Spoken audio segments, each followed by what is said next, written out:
Hello and welcome to this video on making a spirit wash suitable for brewing in the cold. This wash is the simplest way to test and demonstrate the factors that you can and should consider when brewing, especially in cool weather. There is a link to a video on the top right which shows you what you can do to mitigate the cold when brewing.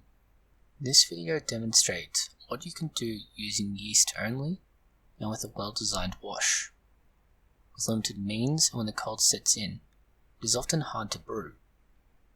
This technique is not so different to the process for a hot weather wash, but there are some points to be aware of. You need to begin with the right temperature.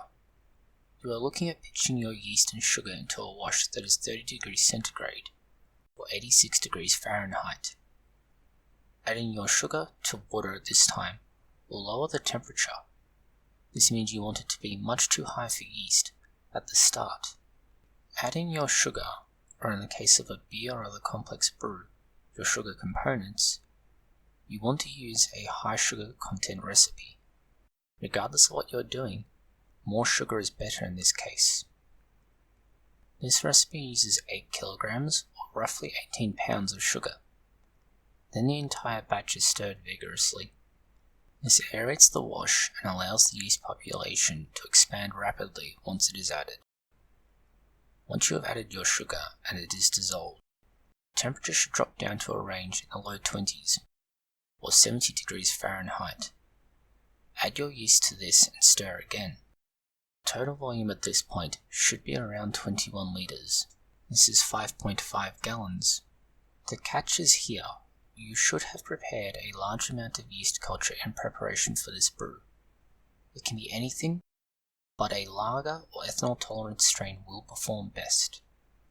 You want this to be well developed, and if you follow the instructions from this video on culturing yeast, it would be about a week old, bubbly and very hazy.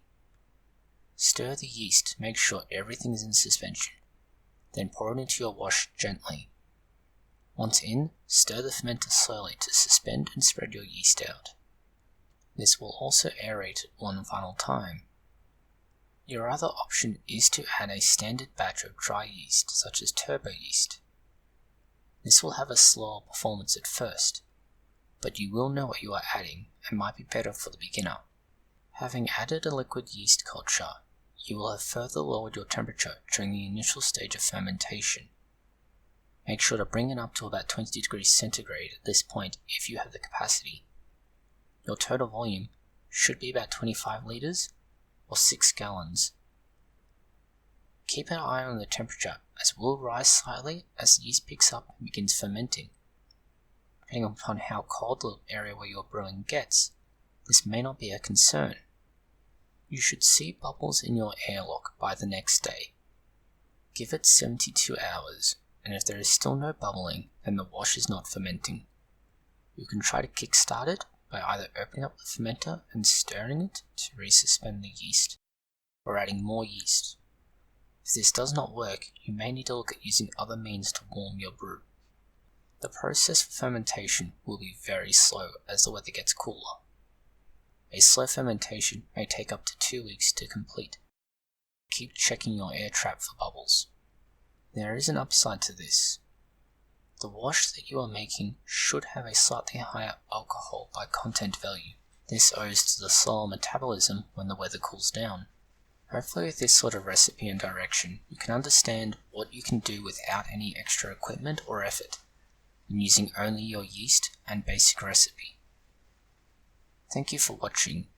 If it has been of interest, consider liking, sharing and subscribing.